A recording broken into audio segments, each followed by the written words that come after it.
Hey, welcome back to another Sankarshan Joshi trip. On this trip, we have Vishnu Ravi Prasad. He's a stand up comedian. He's also one of the Bisibele Boys. Bisibele Boys is an improv trio. They perform a lot of shows. And Vishnu is also an actor. He's done a lot of theater plays. And this was a very, very fun episode to do. We spoke about doing a podcast, about my journey with this podcast, because he also hosts a podcast with the Bisibele Boys, and we also spoke about stand-up comedy and the technicalities of doing an improv comedy. So make sure you guys check it out till the end.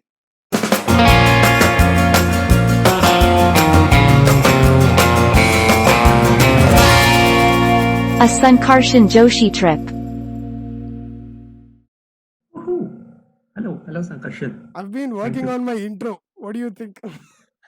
Yeah, I like your intro. I remember Yeah. first episode with Sumuka. You didn't have an intro. I watched whatever 15-20 minutes of it. And it gets you. That's the intro, dude. Yeah, so like you dropped a message And you also. had yeah, yeah. No, did I comment or something? No, I just texted you Yeah, on yeah, you dropped WhatsApp. a message to me like personally Yeah. asking me to put an intro. So yeah, like honestly, like I've considered that for a really really long time. But I'm like, this is so awkward, like looking into camera and be like, "Yo, welcome to my podcast." Like it's you have to feel very comfortable to do that. So I had to like go through all these episodes to get like that comfortable. Yeah, and that whole thing about you being comfortable in front of the camera, I think it comes more with like self-consciousness and self-awareness that you clearly understand that when you're in front of a camera, you're putting on a face, right? Yeah. Like now I'm not me. I am that more. I'm not fully like putting on a face, but I'm still.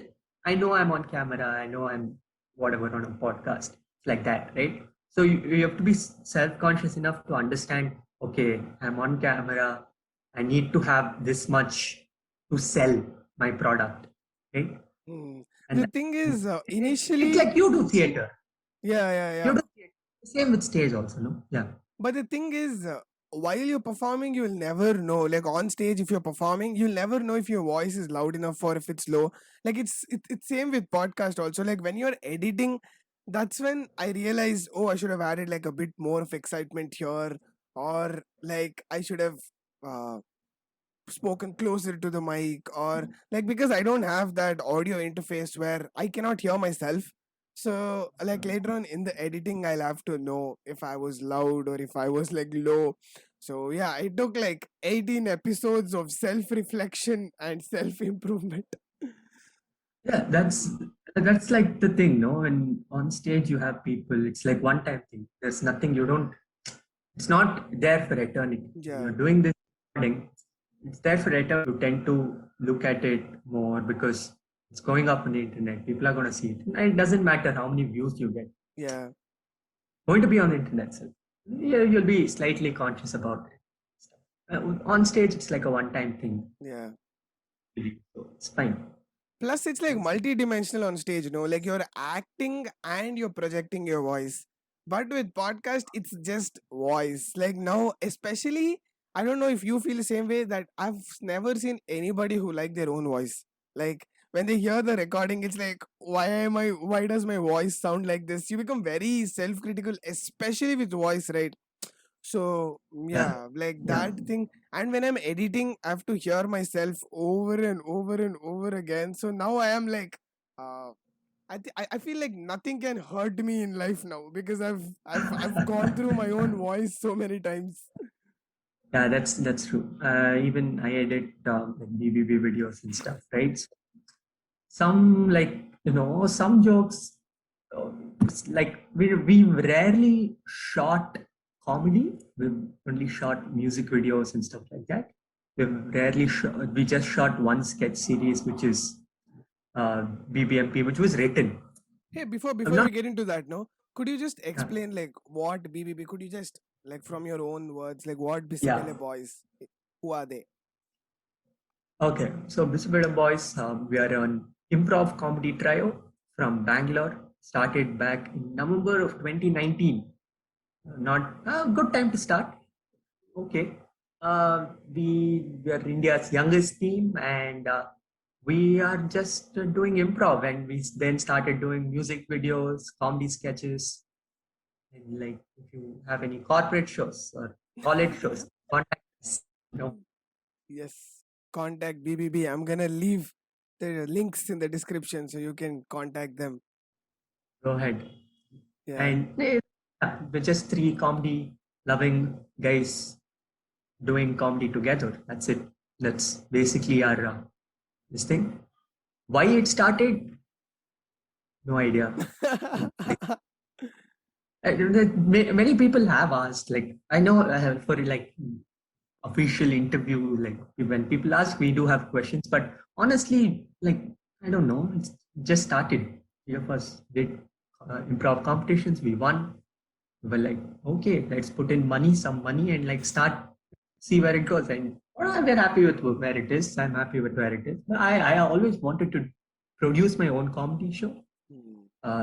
up especially. But then like this was better. Like I'll let you in on a secret, right? So for past number one, which was our first, which was BBB's first show. When I say BBB, it's Bisbee Boys. So anybody who's wondering.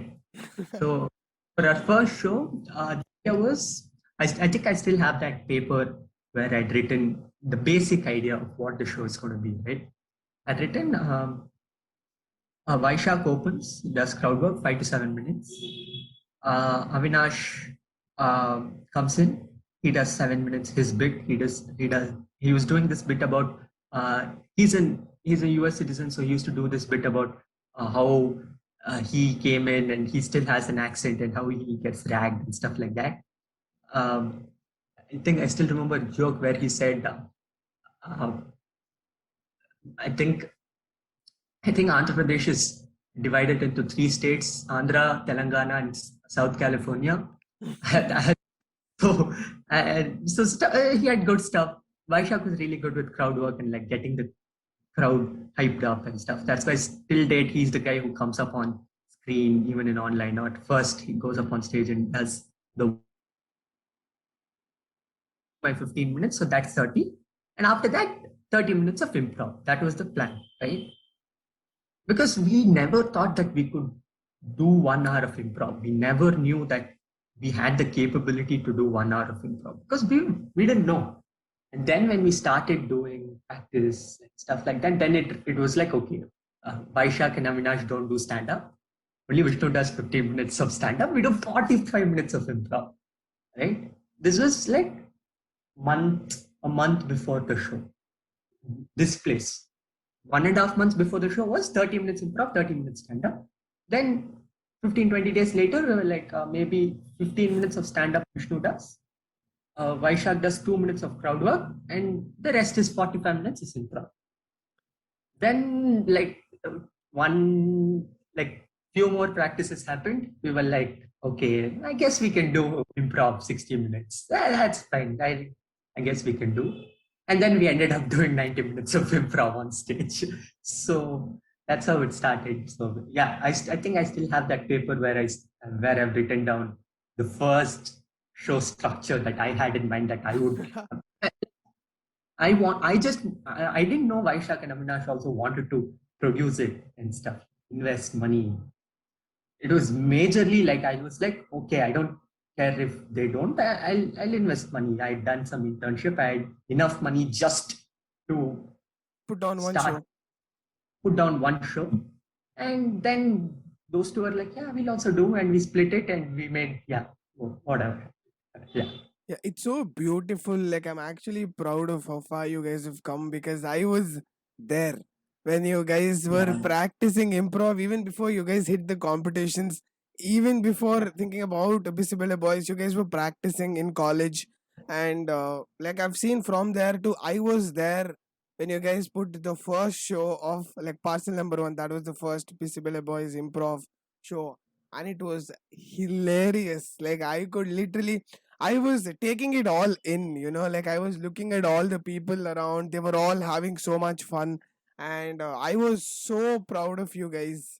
Like, and it was amazing. I had Vaishak. I have you now. Probably sometime in the future, we'll bring the third Visible Boys. Uh, we'll bring Avinash. Yeah, Hopefully, yeah. So it's yeah, that is BBB. Podcast also, yeah. Now we do live streams yeah. inspired by Darshan. So I mean, like you guys always had it in you. Like Vaishak started a podcast and he kept it low key. He didn't like let it. He didn't market it. And so I remember we both having a conversation when I started. Like after my first episode had come, you were like you wanted to start a podcast too, but you were still figuring out about what. Like you wanted to yeah, do a design podcast too, since you have the design background and.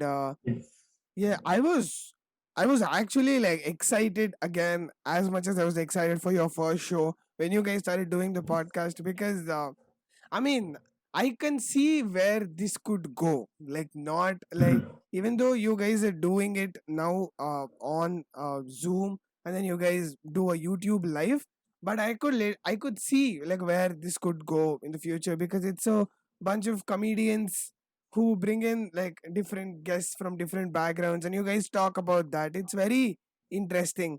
So yeah, let's see yeah, where you guys go with that. yeah. Let's see. And like midway through your like when you were speaking, I realized that you have an audio platform as well now, and Yeah. I can't nod my head to say because video, yeah, you nod your head, it's enough. Spotify, if it's like some one person is talking for a long time without the other person, it just feels like, oh, that person's not listening. Yeah, but I mean like the thing with audio is that's how it's supposed to be. Like video is just for vanity's sake so that people will have a like when they're listening they need a face to imagine. Yeah, So I think that's what YouTube is for. But yeah, I hope a that's lot of people will check the audio version out because right now most of the traction is with the YouTube. uh mhm. so yeah, so how is your podcasting going? Like what is your experience with that so far? How many episodes are you guys down with? We finished sixth yesterday, so we do weekly Nice. Yeah. in 6 weeks. Our podcast, see, yeah, when I spoke to you when you did your first episode, which was like long back, September, when was Yeah, it? yeah, it was around that time, yeah. Like October, November 2020, right? Feels like I think it's so September-ish. long back. Yeah, yeah, yeah. Oh, It's September. We're 1 month away from September. 1 month away of from the July, one. August. Yeah, it's been like it's gonna be close to 1 year. So yeah. Yeah. Oh, fuck. Okay. But then I was like, okay, design and like my ideologies of design were shifting and stuff like that. So I was like, maybe I can do like a theme podcast. And then at like one point, then I got really busy. They got Avinash and Vaishak got really busy. We didn't do a lot. Then I had like April and stuff. Suddenly I was too free. And I was like, let's just do it. They were also pretty free because the second wave had hit and like whatever. Touchwood, everything was like Touchwood, yeah, things were okay-ish. So like people were bored, people were locked down again. It was like again April 2020. So like we were like, okay, let's just do it. And this time we were like, let's not keep agendas, let's not keep any restrictions, right? Let's just try to get different guests from different areas instead of just it being comedians. And let's not, our aim is not to be funny. That's it. That was the only condition. Funny is not our aim. Our aim is good conversations. Mm. That's all. So then we got on different guests. We got you first. We got designers. We had like what was that? NGO people from an Yeah. NGO. A couple of theater productions, film buffs. Next week we have a good uh, guest as well. Yeah. So stuff like that, and we just talk. There's nothing. We don't have questions in mind. We just go and see where the conversation goes. Pretty much like this. Yeah. Yeah, that's the risk you have to take, right? Because What's when you technically see it, it's not a risk for us because we're like just live streaming it. We don't care. We're like, yeah, put it there, see what happens. If it happens, it happens live. It's almost, it gives you the same rush like you're on stage. Hmm, Like now, if you or me say something stupid or fuck up or whatever, you can always edit it. There, you can't do that. You are yeah, tend to you you have that little bit of stage consciousness, which is I think adds to the thrill of the whole podcast. it does. It does. It definitely We have does. not figured out if it's a podcast. It's called "Is this the podcast?" Yeah, that's a nice touch of branding that you guys have given it there. Uh, I mean, the whole reason why I ended up editing is because of the like lag. Like when you use online mediums, right? There is so much fuck ups that comes with it. Like it's so weird. Like sometimes there is this weird lag or this cuts there, and when you are listening to that, it becomes pretty jarring. Like that's how I ended up editing. Like that's like I never intended to edit my podcast, but slowly progress from there. It's even with uh, this reminds me of how you guys told me about when I was on your podcast also, like the BBB. Is this a podcast? So we spoke about when I asked you how you guys formed BBB, and even giving context when you were talking now about how you guys formed the improv trio. You Yeah, guys always say it like like it happened, like we never sat and we planned it through. And I think like most of the stuff, like good stuff that you're passionate about, it always happens like that, right? Like even with podcast also, I never sat and planned that, oh, I will do a podcast and this is what it's gonna be and this is what it should be. I never planned out, and it's just like let me put my first thing it's out like that. there, and yeah, let me roll from there. And even with you guys also it was like Agreed. that. Yes, yes, it's always like that. When you doing things that you like, you end up just doing it and then seeing where it goes and what happens to it. Yeah, I think like analysis like leads you to paralysis or something. Like there's a line for that where you sit and like analyze too much before you do it. Like a lot of people do that. Some no, even I am that category of people where I think before I do most of the things, unless it's like some. No, I usually think like even with Parcel Number One, thought I thought about it from a very long time, saying comedy show I want to produce. So like the main bigger picture is always thought of. Some things are just instantaneous, and even if you think you're doing it instantaneously, I feel you still have put in some thought to it, right? Yeah, yeah, I don't think we as a at a point where we have no thought but just do, right? Like that we've not thought about it and we're just doing it. But I feel most of the things are like thought of and I'm pretty sure it's a creative field that we are in. You are also classmates. We're classmates not before I'm like creating it. I'm pretty structured in that way, not a naturally designed person.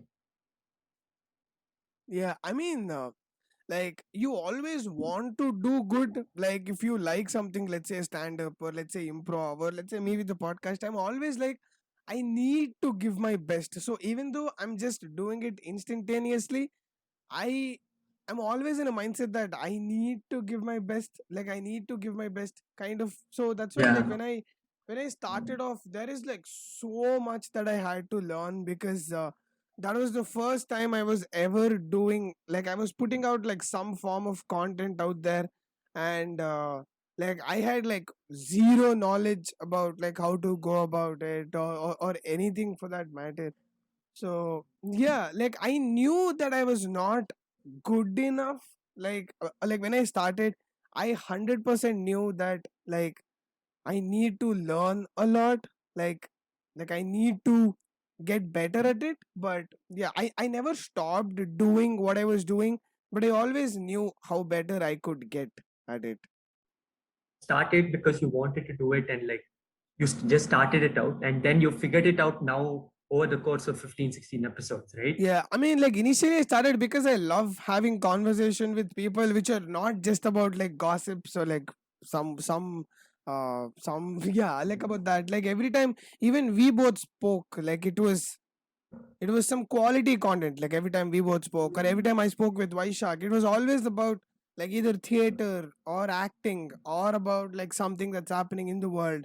So it's like every conversation that I have had with people, like they are always long and they are about something else, like some topic. So yeah, probably that was the Yeah. inspiration for me to do this. So you're 6 episodes down. Like, what do you like? What is your experience with hosting a podcast? Like, how do you feel about it? See, till now we haven't had a guest, right? Like we've known everyone that we've spoken with till now. Hmm. See, all we've known everyone till now. So then it's like fun. It's like just talking with your friends, like how you at like late conversations at like 2 a.m. Just that, but you have it on a Sunday afternoon at 2 p.m. That's it. So uh, hopefully next episode we'll have someone new that we don't know, and we'll see figure out something, because you're hosting me, right? Yeah. It's like a talk to you. You hosted Sihi, you hosted Vaishak, Sumuka and stuff. Cakewalk, right? But when you're hosting like some psychologist, the artisan guy that you sir, you Yeah, interview, Limon. yeah, yeah, people like that, you'll have to put in effort to host them, because you don't know them. You have to break ice. You have to understand his vibe. You have to not push your vibe onto them, or if their vibe is not right, your part of it is gone. So then it becomes, I think, like a slightly tougher space. But till now, 6 episodes, honestly, cakewalk. No, But I no think issues whatsoever. like see the form of content that you give out with the people that you know is also very different. Like Yeah, the level of comfort zone that you are in, it actually brings. So every time I bring in someone that I don't know, I have minimum like half an hour talk on the call. Like so even before they come here, I halfway through know that person. Like I build a certain amount of like friendship, like before bringing him on the podcast. But like with you guys, whom I already know, have a friendship. With them, I don't have to put in a extra effort to like break the ice. But yeah, like even with the psychologist or even with this yeah, entrepreneur that I recently had, uh, yeah, yeah, it's like minimum 20 to 30 minutes we talk. Like so, I need to gauge what I could bring out from that person, right? Like, where is that person yeah, at? Like, what's the. So, I need to have like a little points that I can see through the podcast. So, yeah. yeah. That's true. Do you make notes? Uh, I have started to. Like, I have started to like make notes for the topics that I'm not aware of. So, like when I had Sihi, we talked about the toxic beauty culture. So I didn't have any idea about the whole like the makeup culture, the beauty norms, the beauty culture. So I did a lot of research for that before getting there, because I feel that we all are up to a point insecure with social media, right? Like social media has developed certain amount of insecurity. So I thought that this is a very important topic that like everybody can relate to. So that's why I had to Agreed. put in like a little bit more extra effort to know where people stand or like what's happening in the world. Agreed. Yeah. Social media, man. What do you think? What is your take on social media and stuff? Like, you, yeah. What's your take? So I've made a decision with like regarding social media like a long time back when I started hosting the podcast.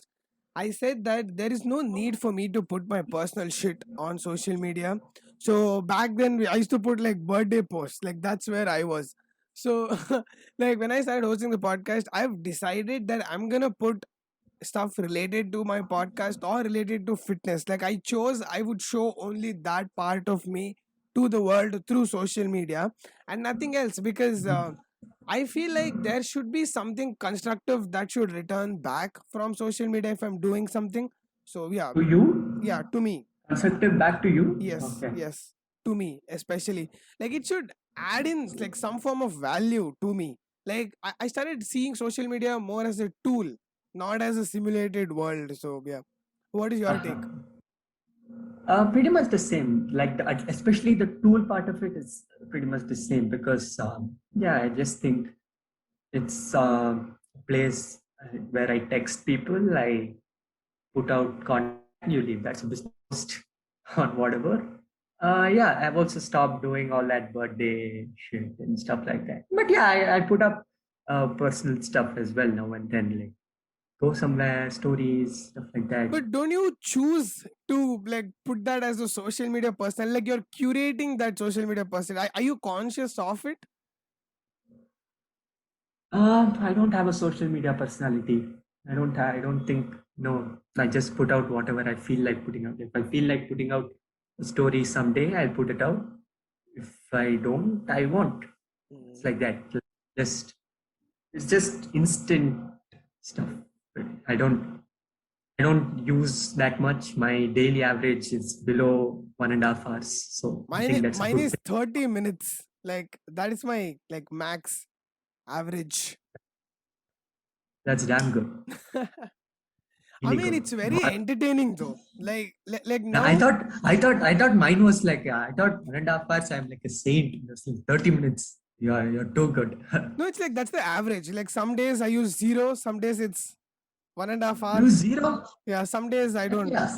The day I host podcast, I use zero social media because I spend like hosting it take couple of hours, then editing it takes a couple of hours, then like the day goes by with me putting efforts in like editing and all So that with the podcast. just Instagram, right? Yeah. And now like this is what I feel like with BBB, right? Social media. Are you guys planning on going on LinkedIn or like use like Facebook or any other forms of social media? What is your take Yeah, on that? Facebook we do. Facebook we do. LinkedIn not yet. We'll do. Okay. I So you guys do corporate shows, could right? have. Yeah, corporate shows. That's what they know stand up. Like usually these corporate shows, what they do is, uh, they'll want you to give your script to them Oh. before because they would want to see if you don't have controversial stuff, you don't have political stuff, you don't have swear words and stuff like that, right? And with improv, it's very tough to do that. You can't tell them, no, sir, we do only PG-13, we do whatever. But it's still that gap is there because not many people still know what improv is in India, right? So that's why corporate is tough. But yeah, college and all, yeah, people are Yeah. peace. I mean, like, how do you place that in your personality? Like, because when it comes to improv, like I have seen you guys perform. It's like you three cover like different aspects, and you three come as a whole. Like you guys don't fight like in one direction. It's like you all are so unique, and your style of comedy, let's say even stand up to improv, it's so unique that you guys don't overlap each other. Like you guys cover like different territories. So, when you do corporate shows, is there a part of you that like you suppress and like you put forth like different part of your different comedic thing to comedic phase, or We've, like how's it? we've done only one corporate show I think, till now. We've done only college shows, few college shows. But in general, I'll answer that question. In general, yeah, three of us, different types of comedy, different types. But it doesn't matter if you're doing corporate, college, or street. When you're performing, it's not you performing. You put on a face. You put on a comedic face. As simple as that. Right? It's it get that immediately. Now if you snap your finger, I can get into that comedy face. Now it's like that. Right? So it's always anything, dude. Like stand-up comedy, it's the same thing. You think stories, anecdotal comedians, stories like that actually happen to them? 5% of it would have happened. Everything else, everything else is writing, right? So that's why it's all, when you're doing theater, there you are already a character. So that's okay. But people don't is theater. You're not you perform. I know a lot of people these, like nowadays, the whole concept bringing your emotions and stuff like that. It's like big thing now, especially with Bo Burnham. No, I really like Bo Burnham, right? Like great, really like him. But at some point, I feel it's just too much, right? Like bringing in. I know it's theater and it's like a different form of comedy, but yeah, I've said this a lot of times in our podcast, and like I think even I said it to you as well. When it comes to stand up, especially, right? I'm like a purist, right?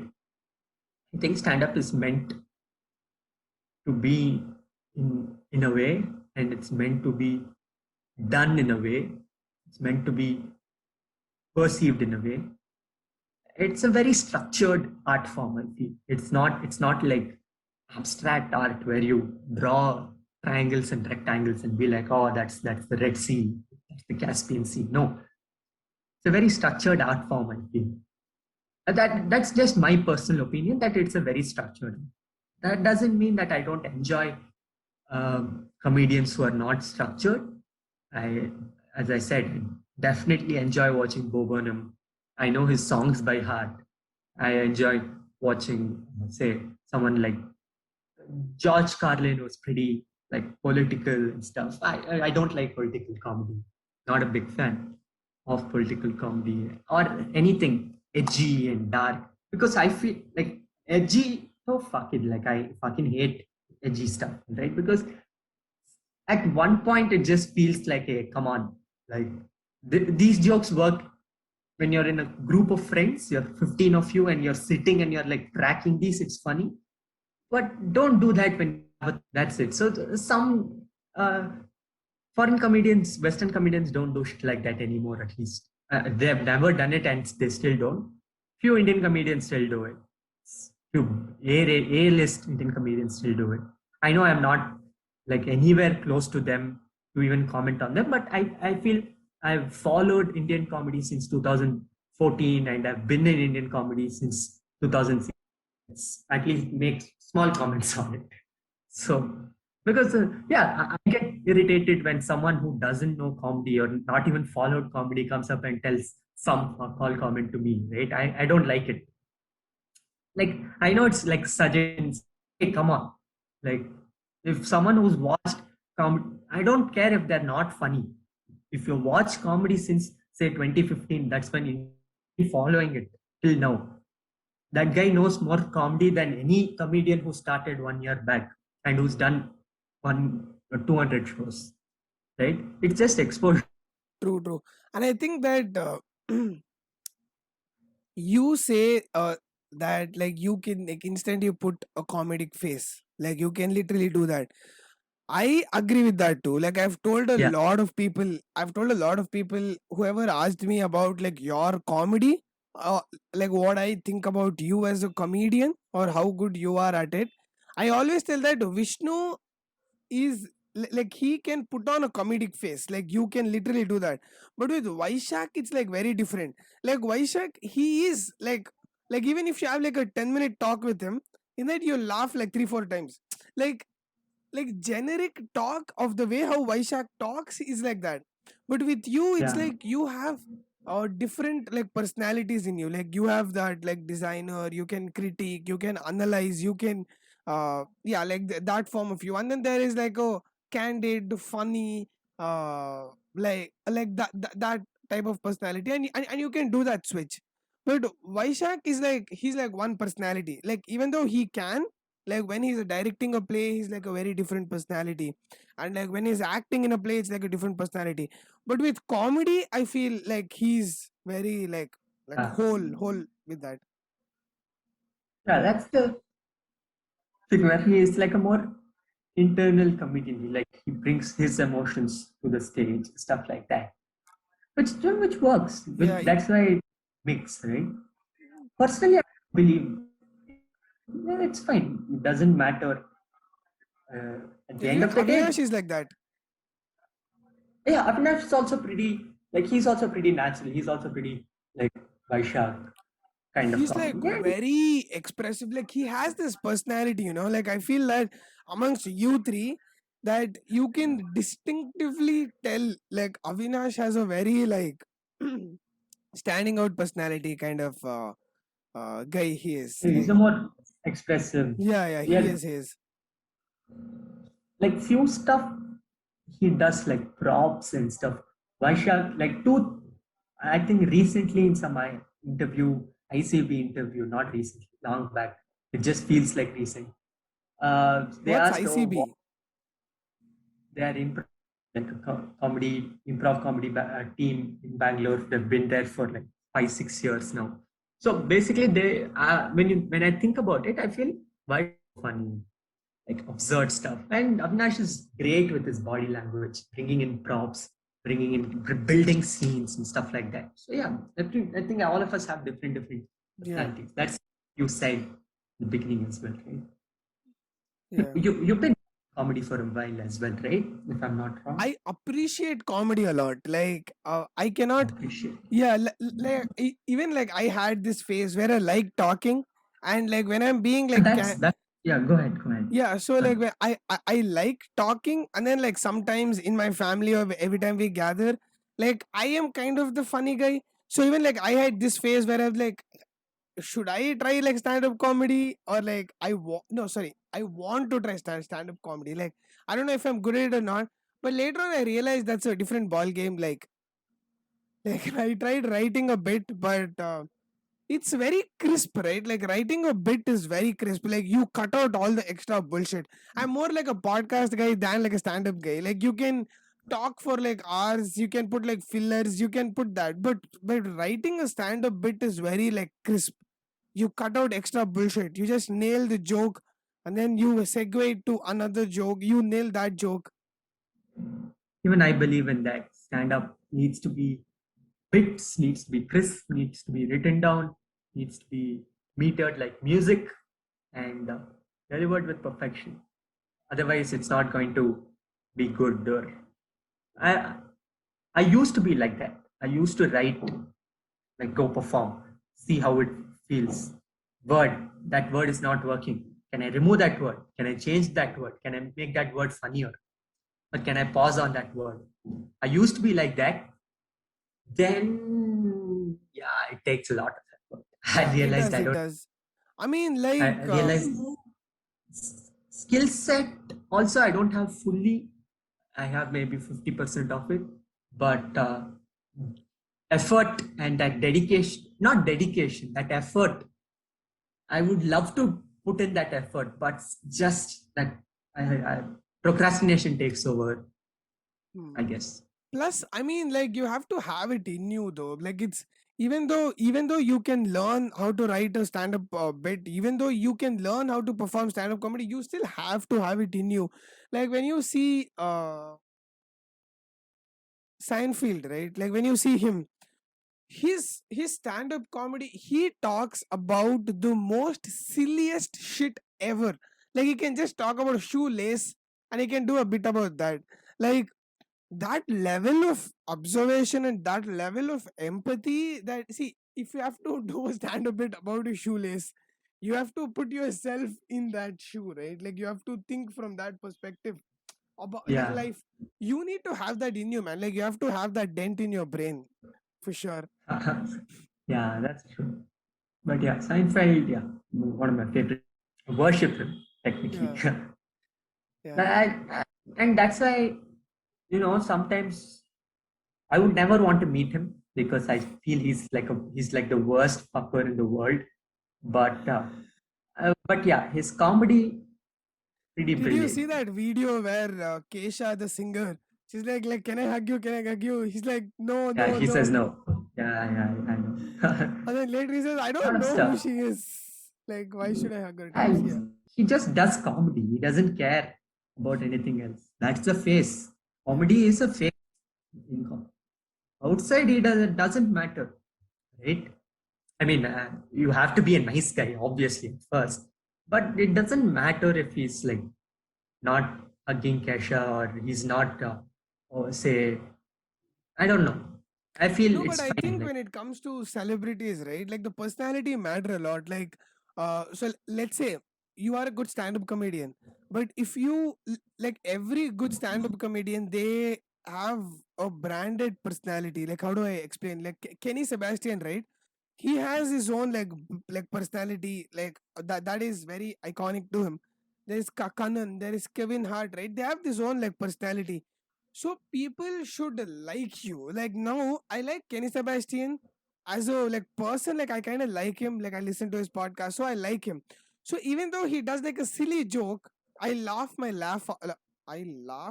ass off. Yeah. So, so I because I have a context to his yeah, personality.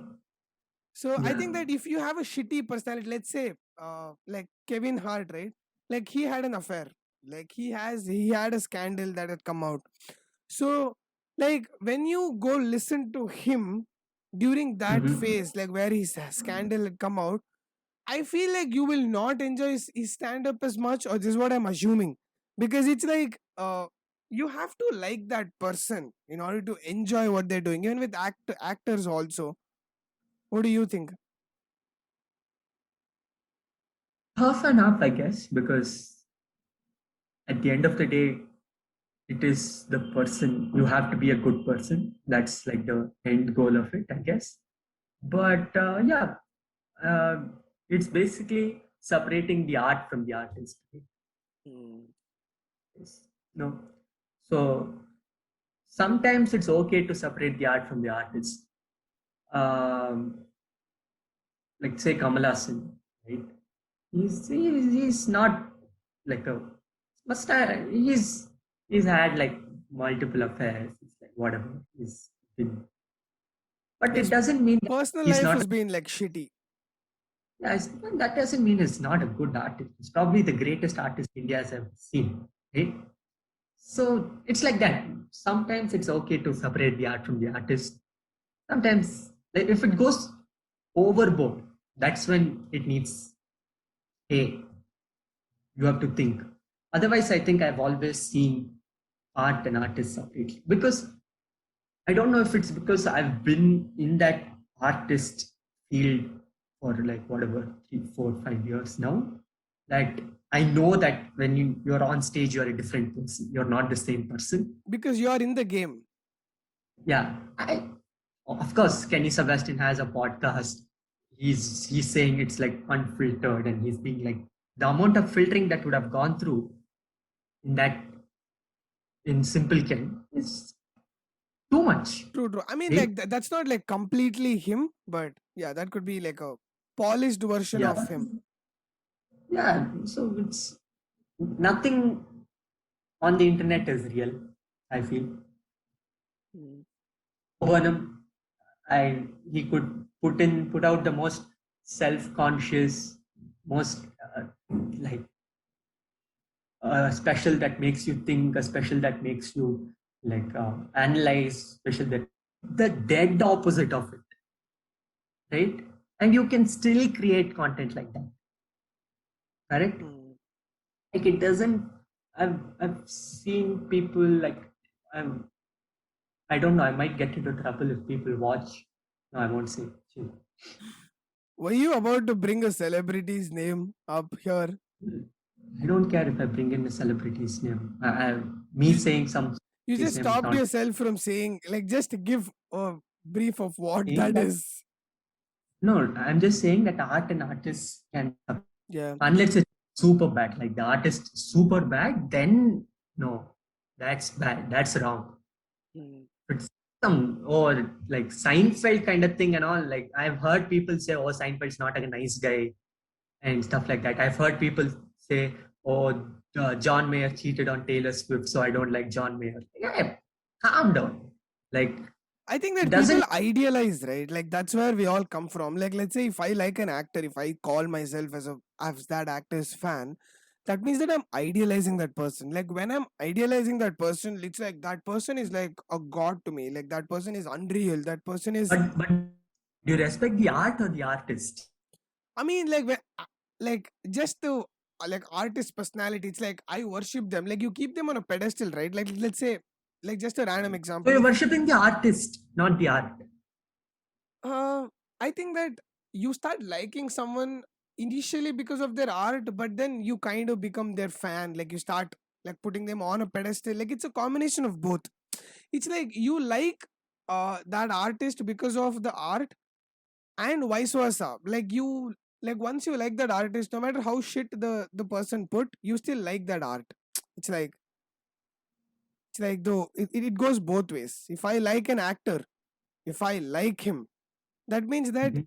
even if he makes shitty movies, I still like those movies because I like that actor. Yeah, It's yeah, like, makes sense, makes sense. Sometimes it's like that. Sometimes it's like that. Yeah. do you I think that you come from a very like very mindful perspective. Like uh in order to sit and analyze that everybody has flaws, and what part of this person am I liking, like you need to be at a very like No, no, no. yeah, yeah, I mean, like when you say that you are segregating the artist and the art, and you're looking at those two It's only separately. when it is only when, like, if it's like a small thing, right? If it's only like a small thing, then it's okay. Like, he didn't hug Kesha. Huge Seinfeld fan, right? He didn't hug Kesha. He's technically slightly rude, right? That's his personality per se. He is rude in real life. You can see. Okay, but if it goes overboard, if he had slapped Kesha or something like that, then it's wrong. But would you That's stop liking his art if you had stopped Kesha? Like that's my question. I would feel, come on, man, you can't do that. Like, Yeah, but would it you is, stop liking his art? I'll feel bad for liking his art. Ha. I'll feel like, chat, like, you can't be that good and do shit like this. Like, say, you do something, you do something. Then I'll be like, hey, you can't, like, it just hurts. Like, oh man, thanks. Yeah. Now, I can't, after that, you can't enjoy the art. Yeah, It's without like, getting that thing in your head, yeah, yeah. true. You know the other thing about like Avinash, I think you three have this thing which I'm about to say. I think that I see that more in Avinash is when you shit, right? Like let's say me doing this podcast, let's say I'm talking, and halfway through I start like baba da da da. Like if I start like mumbling and I start shitting, my ability to come back, like my ability to take a left turn and then like make that like make something good out of that. Let's say Avinash doing an improv, he does something bullshit, or if he starts blabbering something, he'll turn that into something else. Like he Yeah, will cover his shit up, like by saying something yeah, else or by acknowledging that and making that a funny part. yeah, that's true. So like, do you think that you need to have that ability for like in order to be like a stand-up comedian or an improv comedian, like you need to have that Of in you? course, of course, you need to have, because, like, at least in improv, even stand up, you get heck. It's not 100% of times that you and your partner are on the same page, right? You are figuring out what page you are on together. Sometimes it will take time. And sometimes, if you feel, sometimes you have to let go and be like, okay, I'll follow him. And when you're following him, your entire perception of the scene changes and you're following that scene suddenly. To say you're like, say you're playing right-handed batsman, and you're playing right-handed, and suddenly they're like, you can only play left hand now. You have taken like the extra wicket, so you have to play left-handed now. It's like that. Suddenly you are left-handed. You don't know what to do. Your right hand is on top. You don't know how to play. It's like that, and you have to adjust and you have to like learn to reverse sweep. That's uh, that's like how it is in improv when you are switching situations and like suddenly you are put into such situations. Yeah, we do practice and stuff. That's what we practice. Is sync is what is important in improv. true.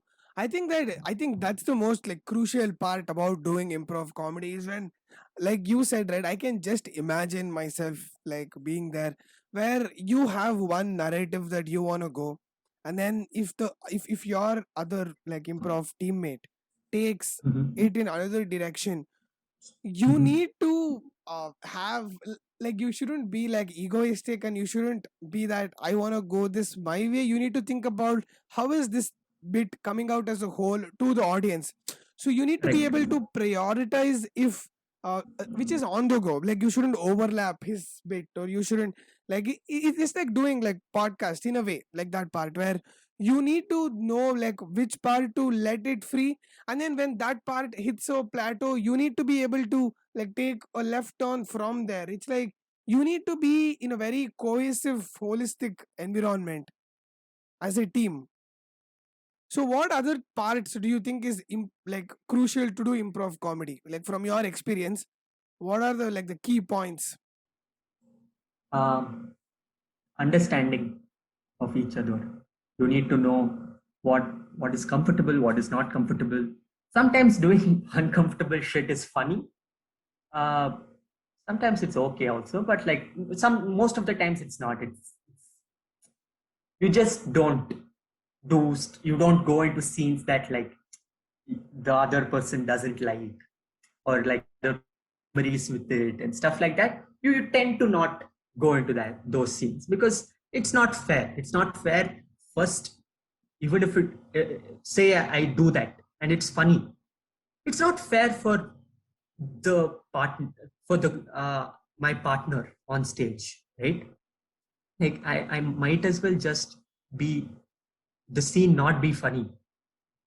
I would take that than disrupt the relation on stage, because that is going to be important. That's improv, right? In improv, you are going to be making mistakes. You're going to be not funny and stuff. So I think that is very important. The relation between you and your teammates, your they call players in improv. You're called players on the stage. So you and your player, Ballers. yeah, not ballers, players. That's it.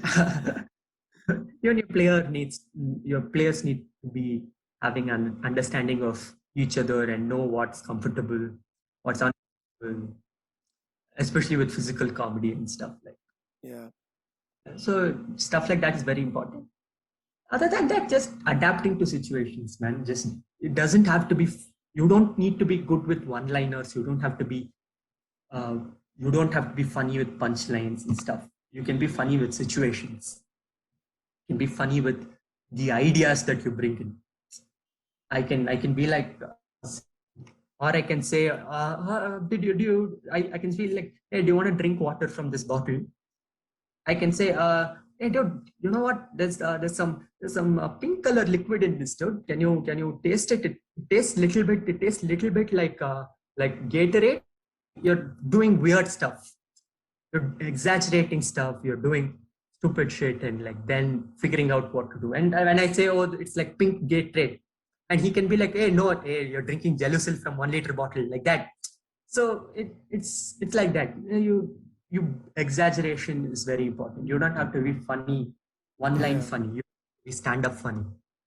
It's a different type of funny that needs to come out. Yeah. Plus, and you guys calling yourself player, it makes absolute sense because players belong to a team. And when you all are performing as a stand-up trio or a sorry, as an Improv trio. improv team, you guys work as a team. And the other thing is, every stand-up comedian wants, or like every comedian wants to be the funniest person, right? Like they want a crack joke, like they want their statement to get more laugh. But with improv, it's more like a table tennis game. It's like you have to build up for that joke, and that like the landing punchline or the landing joke anyone in your team could say. So even though the person who lands the joke gets the limelight, the person who built up the joke is like equally or more important, if you ask me, to like to Yeah. take it there. So you need to have like less ego. Like you should be more of a team player in that aspect. Like what do you think about that? Table tennis is more than single stable tennis. It's like double stable tennis, because in double stable tennis, right? You have to take it, and the next person has to take the next ball. That's how it is. So it's like that. Who in that team, in that doubles team, even if he hits the ball and he smashes the ball and he wins, both of them get the point. It's like that. That's a good analogy. I have never thought about it in that way. When you said table tennis, I felt, oh yeah, it's like doubles table tennis where Or you take, volleyball. huh? Or volleyball, where like one person lifts the ball and the other person like Smashes smashes. it, right? Yeah, so it's like that. It's like you give it, give it, give it. Whoever hits it, hits it. You don't know, like I can pick it. Usually, it's like the front guy who smashes it, right? In volleyball, and enough he jumps higher and he smashes it. Can't smash it. It's like that. Anyone can take. At the end of the day, the team wins. Yeah. Doesn't matter. Oh, Dhoni hit 100. India won, right? So it's like that. Yeah, I think it makes like so much sense.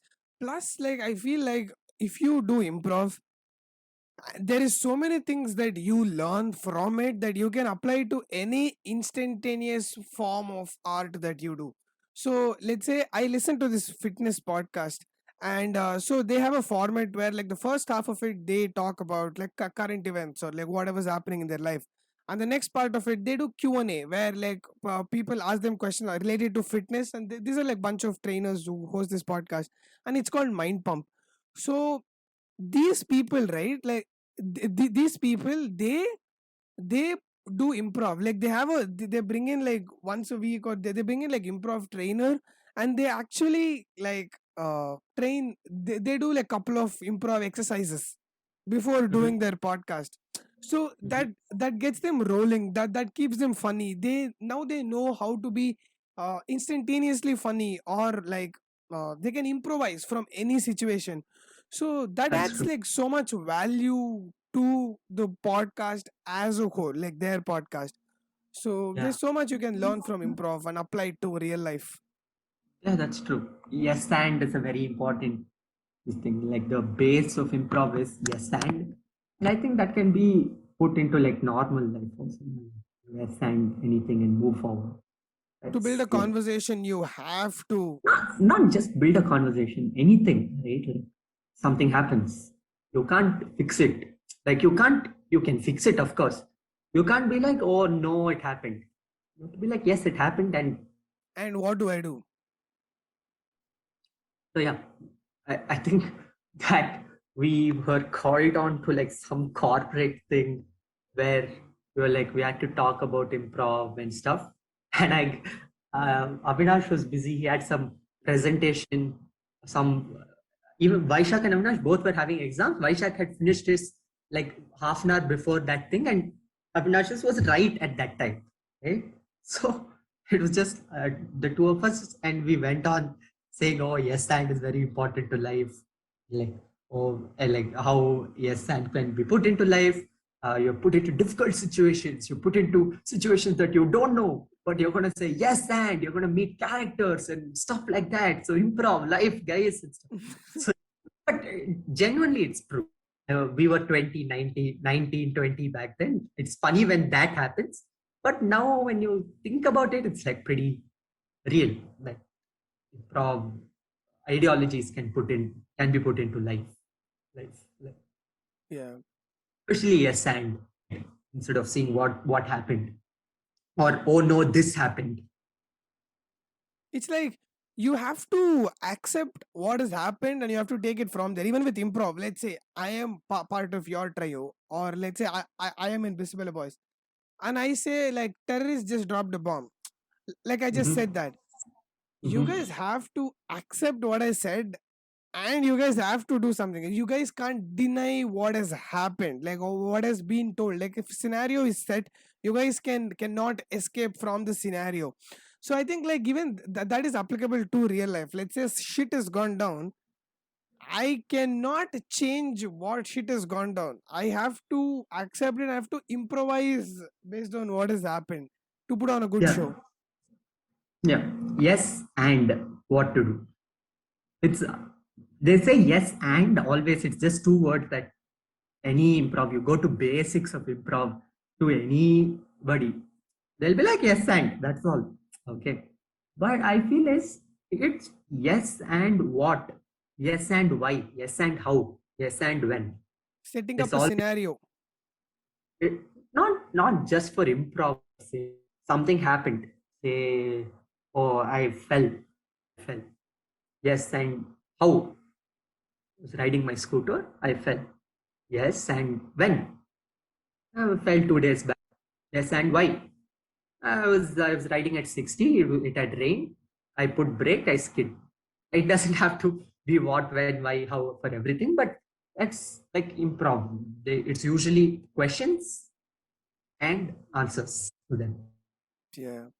Life, I guess, it's Yeah. questions and answers. We all are improvising, right? We all are improvisers of our own life. Like we all have to deal with our own shit as they come. Shakespeare didn't say that for nothing. I believe all the world's a stage, and we're all mere players.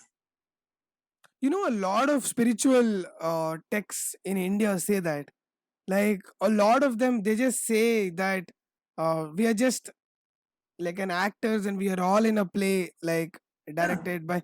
That's been set up in a lot of spiritual, what is it called, like books or like spiritual, yeah, whatever it is.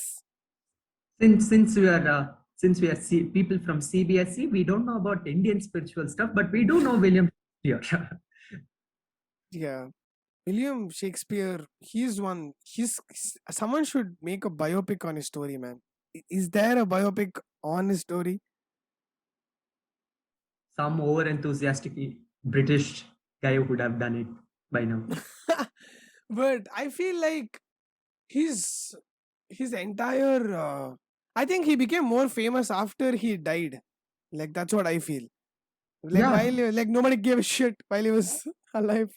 But yeah, a lot of people makes consider sense. him spiritual. You know, like even though like whatever he's done, like even though he might not have said anything like outright spiritual, but like all of the shit that he's written, there is a like a spiritual aspect to it. Like how do you deal with life, or like you can extract like so many things from like whatever he said and apply it like spiritually. I I I, I genuinely like that poem of his. All the world's a stage. We're all but mere players and stuff.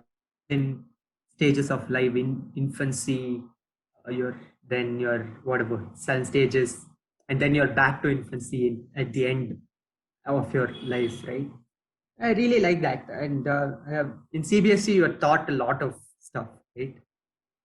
And I think that which is all the world's stage, and but we are just mere players. It's Always very been. you know what this reminds me of? It And that reminds me also, I of guess, like that whole thing, all the world's stage is applicable only if you like believe in God, and I pretty much believe in God. So, and I know you also believe in God. So, yeah, that's why I told you. yeah, I mean like Vaishak loves mythological stories, but he has a very different perspective of if God exists or not. Uh, Yeah. that's what he sees. He sees them as stories Yeah. because that storyteller, it as God stories. He just sees it as Yeah. J.R.R. Martin wrote Game of Thrones, Veda Vyasa wrote Mahabharata. It's like that. He's very his perspective is very different. Like the way how he like a lot of people know him as this funny dude because he Mhm, does improv with you guys. But there is a mhm. different side to him. Like there is a director side to Vaishak Dutt. Like a lot if he's been on my podcast like twice, people can go check the both the episodes and they'll take away so many things from it, especially with Indian mythology. Like recently we did about morality and mythology. Like a lot of stories like we see as right or wrong. Like let's say in Mahabharata something has happened and we see that as, oh, this is right because Krishna did this, oh, this is wrong because some villain character did this. He sees what Krishna did, what the villain did, with zero bias. He sees that Art as, versus the artist. yeah, like he sees that, and it's very interesting if you talk to him about that. So Yeah.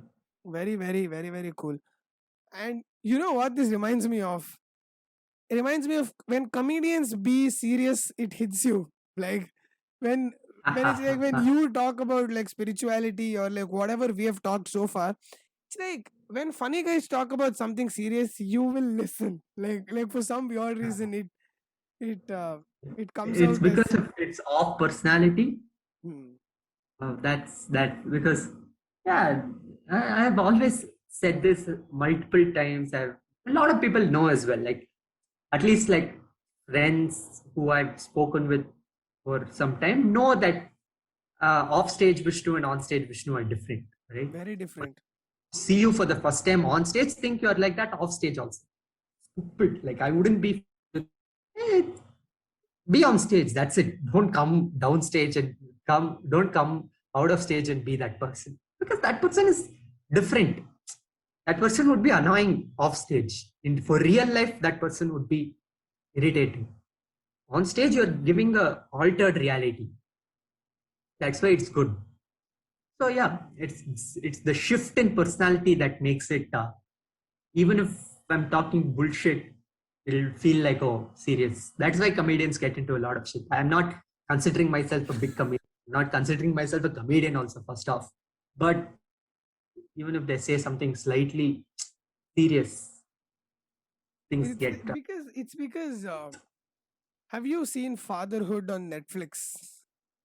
Kevin Hart's Kevin movie. Hart. Yeah, like he Yeah, yeah. acted in that.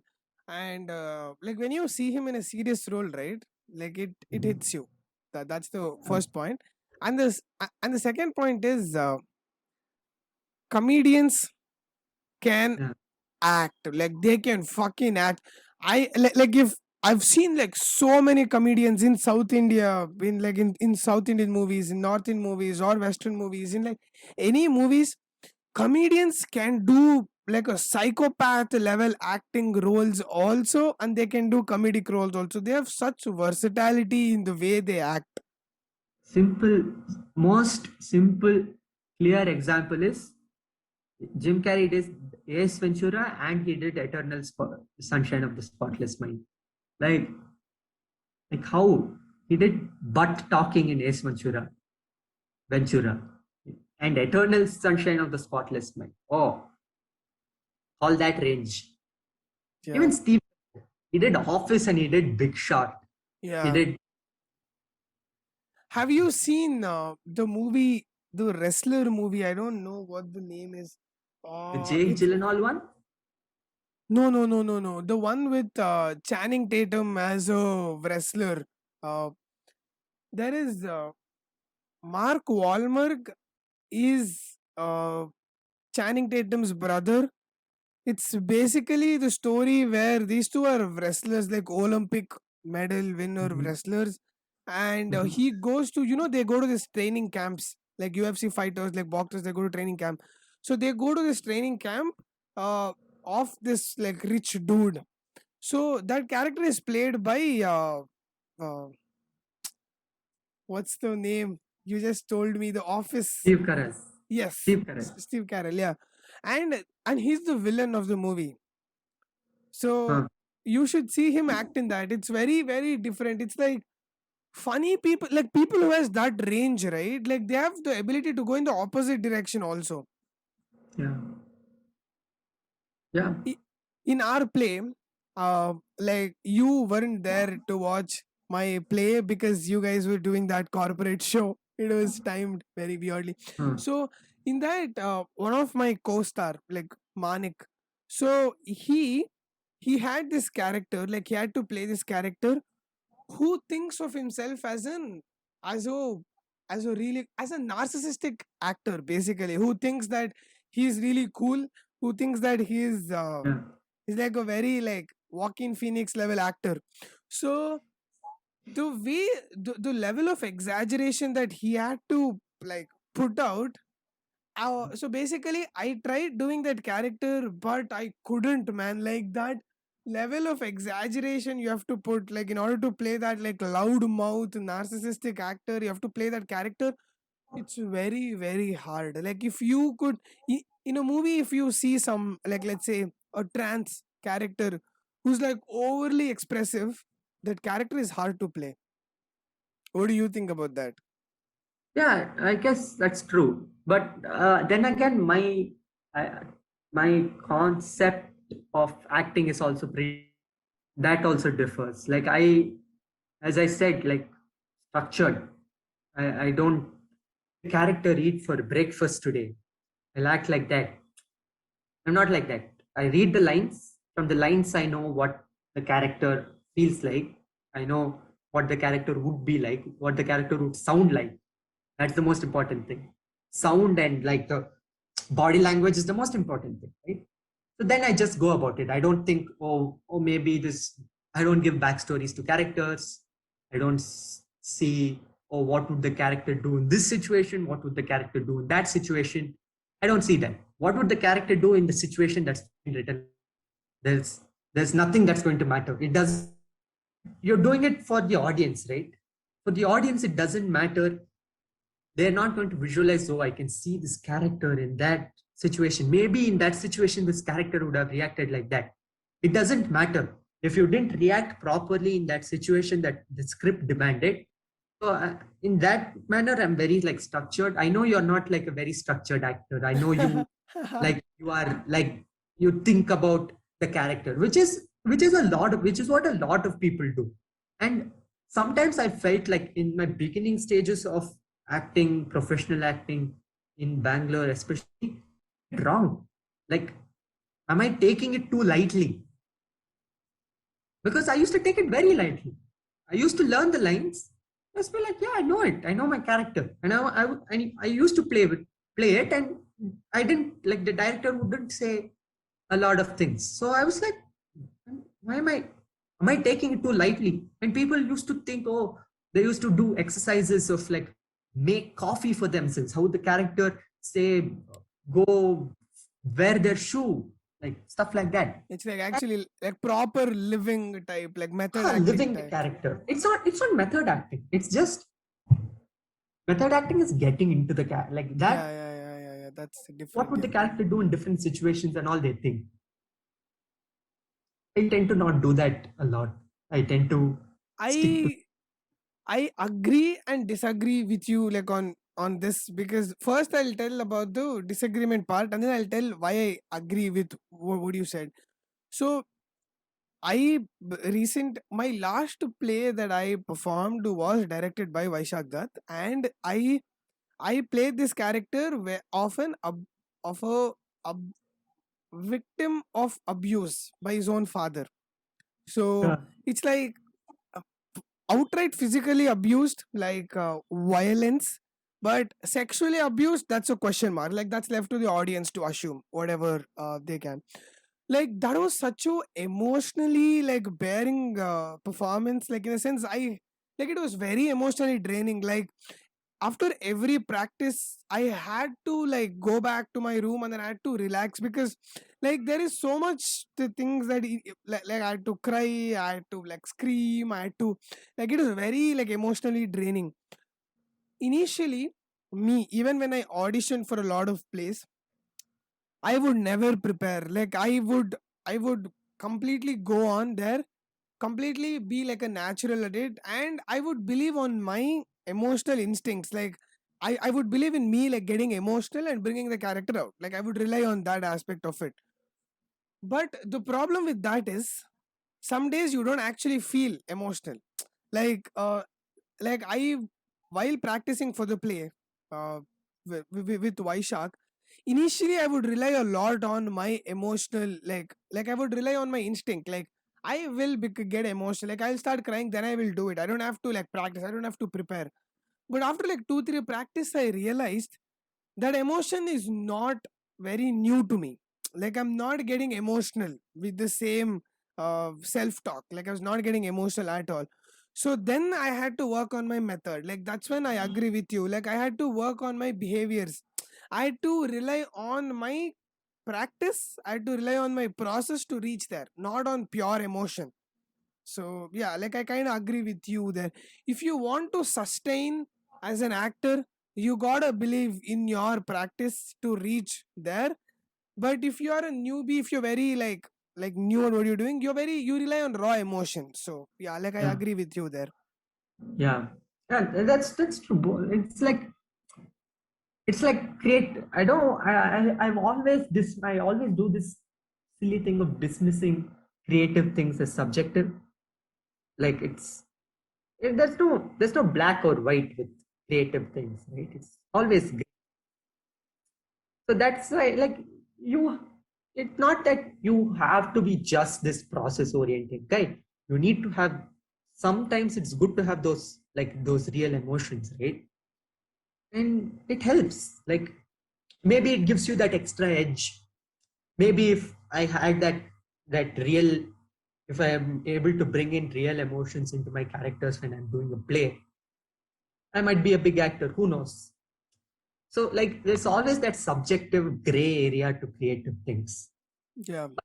Till now, uh, my opinions change over a while, and till now my opinion hasn't changed regarding this particular thing, at least, that acting is a very process oriented and structured Uh, thing. I think that Maybe it will. Yes, yeah. Go like ahead. true, like there's a lot of individual variant. Like each person, I think that you have to pick up whatever process and you have to make it yours. Like you have to make it what works for you. To me, what works is no matter what my character is. If my character is a happy character, if my character is a sad character, if my character is one depressed as, like no matter what the character is, I always listen to sad songs before my play. Like I always, like to me that works because I always bring my emotion down to zero. So like even if I have to get happy, the graph builds from there. Like if, let's say if mine is a sad character, like I, like my graph from there it goes down. Yeah. Like But do you do that as a super, do I do that as a sentiment? Like like at this, like since you've done, you are pretty, like you've done a lot of plays, do you think it's like you've done it once and it worked, that you do it as a superstition, or does uh it actually like help you in the no, it process does, it does. The thing is getting your zero? uh like the part that more it helps me with is it's not mostly with the character, it's my personal, like Ha me as a ha ha. person, like it makes me serious about it, you know, like this is not a joke, like me Ah, performing here is not a correct. joke. And I also think about like sad shit that has happened to me over the period of time.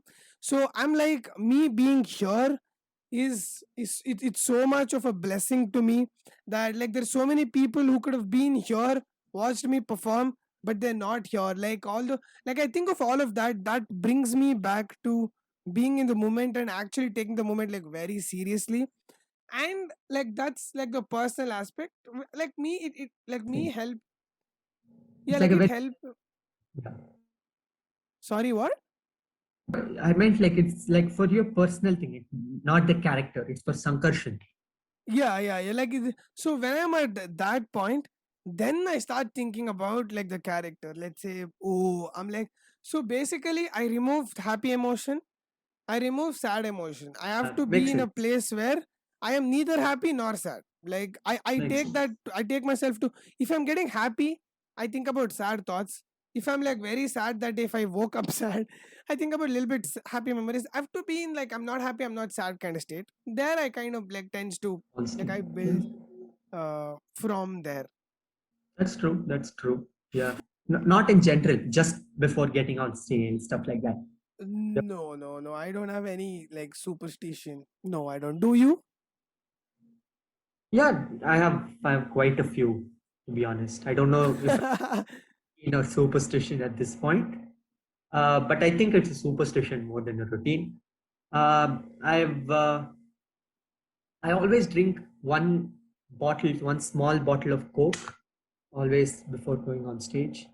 I've always drank before going up on stage. You Any always drank what?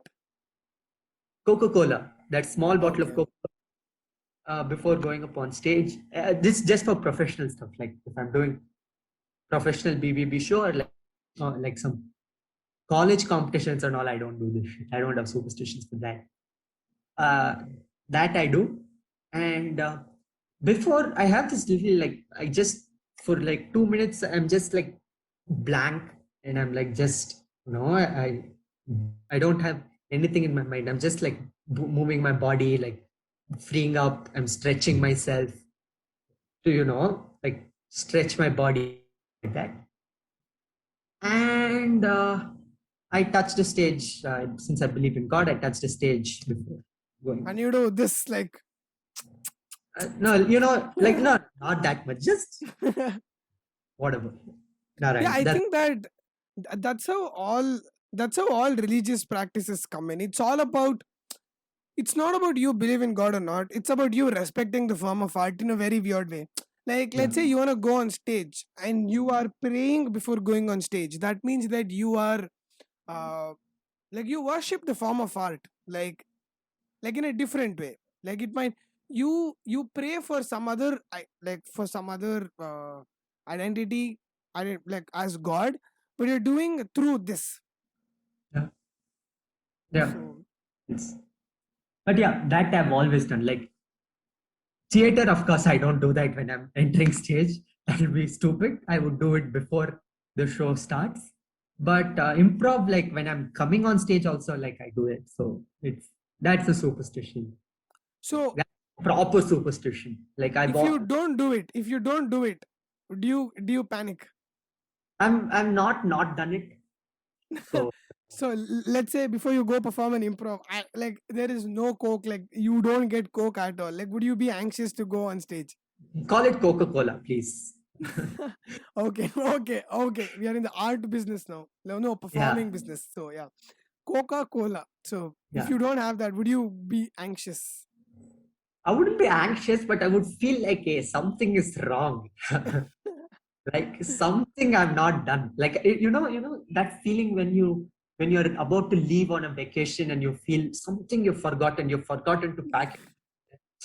It's that same feeling. It's like something is not.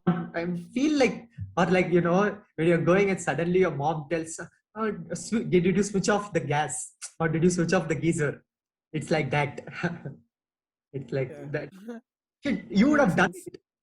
Like it's just that. Oh shit! Have I like I once listen to music though. Like I listen to sad songs, so uh, maybe that might be my like thing. But yeah, maybe I it's a don't. I'm not superstition. aware of it. Maybe what are superstitions of these? Like all these cricketers have superstitions. Actors, we have superstitions. What is it? You've done it once. It worked. You think every time you do it, it's going to work. As It's simple. like it's like a confidence booster. That's it. As simple as that. Like, uh, like Sachin Tendulkar said, I always wear my pad on the left leg first and then my right leg. Doesn't matter. It's just that one time he would have done it, he would have hit 100, and then he's like, maybe this is why. Right? It's just practice, routine, and stuff. It's not superstition per se. Yeah. Hmm. And I think that India, a lot of stand-up comedians are booming now. Like you get millions of views for like putting a stand-up bit on the YouTube. So like a lot of people are gaining traction. So now everybody wants to be a stand-up comedian. Like if I have wanted to be a stand-up comedian for a while, if I wanted to be that, I am pretty sure like so many people in India want to be a stand-up comedian. So do you think that uh, anybody like who follows the practice, Can who you believes in re- the process, can you repeat like the question? Can anybody? can anybody who believes in the process of writing a bit can be a stand-up comedian? Like what are your advice or what is your thing for someone who wants to be a stand-up comedian? Writing, I think, can be done by anybody. You don't have to be. If you learn writing, if you have that little gift of coming up with stuff, writing, I think you can do. Performance, I think you have to be, uh, it has to be in you, and it can be practiced. It can't, that's again, subjective thing. You, you can be entirely just structured, but it's not going to be the same thing. You have to be funny. It has to be in you. And it's the same. It can't just be you. You need to have structure as well. So it's a very subjective thing. Writing, yes, I think anybody can. I think if you sit and learn, sit and read, if you work hard, I think you can write. Not anybody can write. If you can work hard, if you're structured, in your work and your ethic, and you write, I think you can write. I think so. Performance, I don't think so. You need a blend of both. I think that first and foremost, you need to like performing, right? Like, I think that if even if you're not good at it, or if you're good or bad at it, if you like doing Like, that, probably you will get better as you do. Like with my podcast, the first episode is shit. I I don't think I'm ever gonna listen to my first episode. you So, even but listen to your own episodes after edit. Like, aren't you done with it? the thing is, I I think that I just like skip. It's like I have to, like, I just roll when I am talking. Like, I just fast forward when I am talking, and when the guest is talking, I listen. So I also put clips, right? So I need to have an idea of like what to do, or like how to go about it. So I think that if you like it, then probably if you like doing that, then you'll get better at it as you do it. So if you Yeah. don't like it, then probably there's no point in trying to do that. It's like uh me doing this podcast, right? Like, I am the one who's editing it, I'm the one who's making the clips. Like, I put it on other, like, all the social media platforms. Like, I monitor it, I put it on like audio streaming platform also. I have to take only the audio version and put it there. So it's like there is a lot of things that I have to do. But I like doing podcasts. Like, I might not like doing the other things, but it's like that's the product that I have to like go. It's like the thorn I have to go through to reach the rose. But yeah, like, if you want to be a stand-up comedian, do you think, even though you like performing, or even though you like writing, do you think you have to go through the thorns of, like, let's say, writing and performing, two different things, right? It's like doing a podcast and editing. Like, I know these are very like random examples, like, which are Yeah, not yeah, even no, it makes relevant. sense. It's basically the joy of doing what you do and the clerical work behind it. Yeah. So do you think you should like the clerical work also? No, not necessarily. But you have to go through it, right? I haven't like I think I recently heard some director, and I'm pretty sure it's Tarantino, but I don't want to be wrong, so I'm going to say it's some director. He said basically, he, like, sometimes he doesn't like writing, but he knows he has to write so that that direction is fun. So it's like that. It's, you have to write because that, you know, that's going to be fun. You have to edit because you know when you put it out, it's going to be fun. It's like you have to get through some things. Again, improv life. You have to get through some things to be like, yes, it's going to be fun. Yeah. It's like something you're looking forward to, right? You're always looking forward to something, right? Like, hey, in 4 days it's the weekend. Like that. When you're in college, it's that, right? When you go on a Monday morning, fucking same class again. Like, okay, maybe Wednesday we have a let off. You're always looking forward to things. So, and you have to get through the clerical stuff to get to the stuff that you're looking forward to. But you can always, like, outsource your clerical work. Like, you are enduring it right now because you are starting out. But, like, see, I feel like there is a fine balance between that. Like, you, let's say Your you are, clerical, I think you have to know your clerical work, even if you're even if you're like huge, even if you're with a huge amount of money to put it out, to give it out to people. I think you should know your clerical work. I don't think film directors are film directors now, because if they don't know editing, how editing works, if they don't see the movie here, they can't be good directors. If uh, if the cinematographer doesn't see colors, if he doesn't understand stuff, he can't be simple as direction.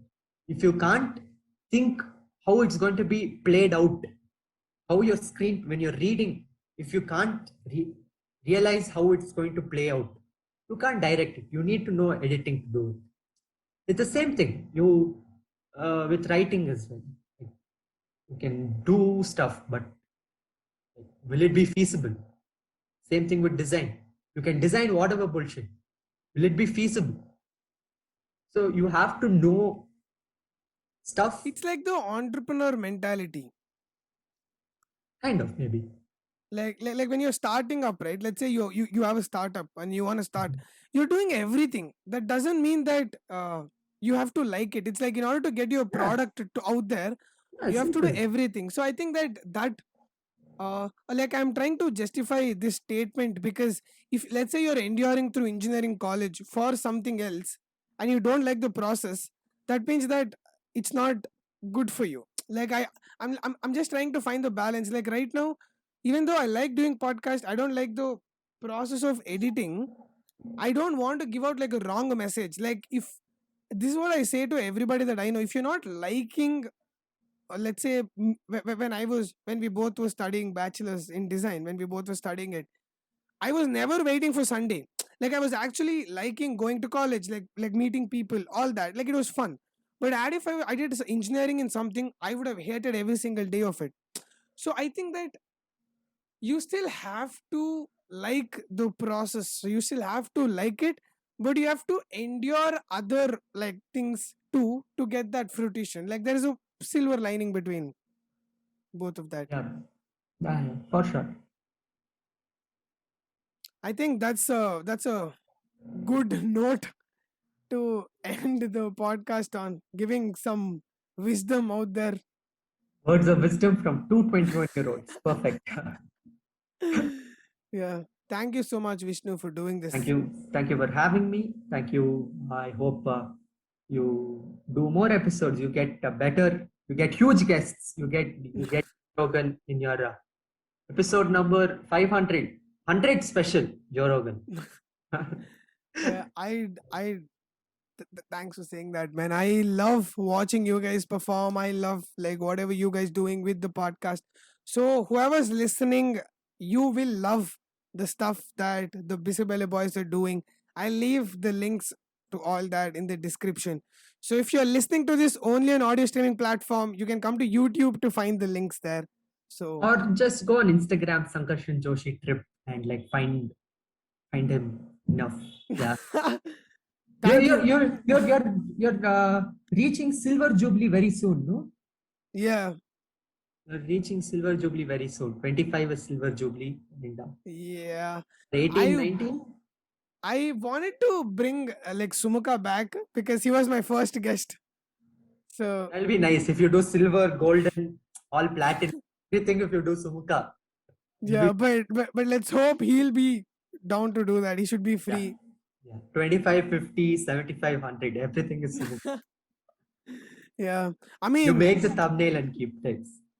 that's the whole point of me doing this, Vishnu. Like I like associating with people like you and like Sumuka or like anybody that I talk to, right? Like I can sense that whatever like the stuff that you're doing, like you're gonna reach somewhere with your life. Like need to associate with like successful people. Like I mean, when I say successful, it's like doing something with their life, like productive types. So yeah, I hope you do more, man. Like you guys will definitely reach uh to like greater heights. So Thank you. Thank I you. mean, like I'm sure like I'll have you back someday if you're down with it. For sure. Let's if you have a show coming out, let's hopefully you can come Don't have a back show that coming time. out.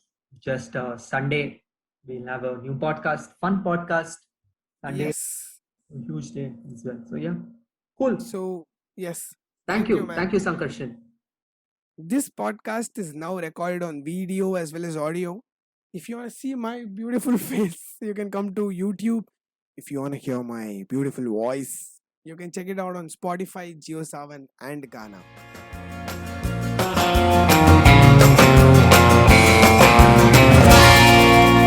A Sankarshan Joshi trip.